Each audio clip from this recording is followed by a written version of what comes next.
Une femme se remarie après la mort de son premier mari. Elle avait un enfant avec son premier époux, âgé de 3 ans. La femme emménagea dans la maison de son nouveau mari avec son fils après leur union. Ce deuxième mari était très riche et n'avait pas objecté à ce que l'enfant reste dans sa maison avec sa mère. 1 an plus tard, la femme donna naissance à un autre enfant. Le mari fut rempli de bonheur, mais ses sentiments envers son fils aîné, l'orphelin, commencèrent à changer.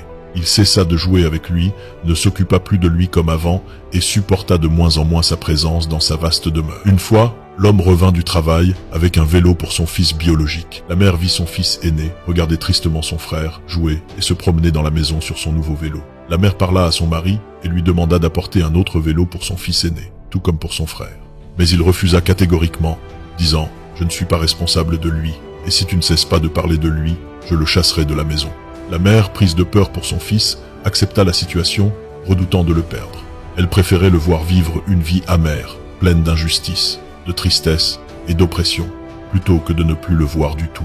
Les jours passèrent et les garçons grandirent. Le mari inscrivit son fils biologique dans une école privée à la pointe de la modernité, mais refusa d'inscrire le fils de sa femme, déclarant « Je ne suis pas son père pour dépenser mon argent dans son éducation.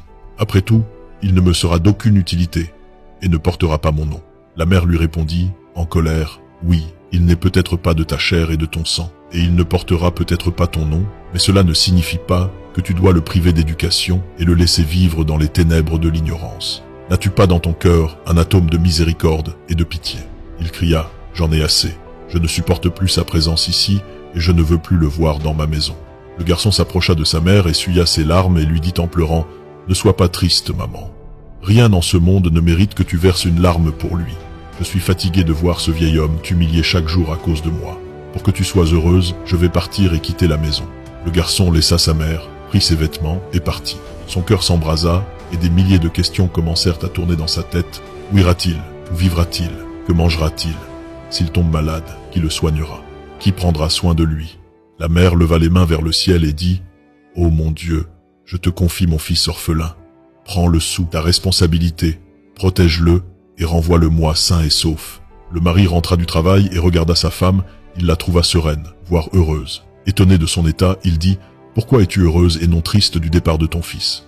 Elle sourit et dit « J'ai confié le soin de sa protection et de sa subsistance à celui qui est bien plus capable que toi, à celui qui ne se lasse ni ne se fatigue, à celui qui le protège sans contrepartie. Je l'ai laissé entre les mains de Dieu le puissant, le majestueux. » Le mari rit avec sarcasme et dit « Le monde extérieur est impitoyable envers les misérables et n'a aucune compassion pour les affamés. On dirait que tu as perdu la raison. » Et 10 ans plus tard,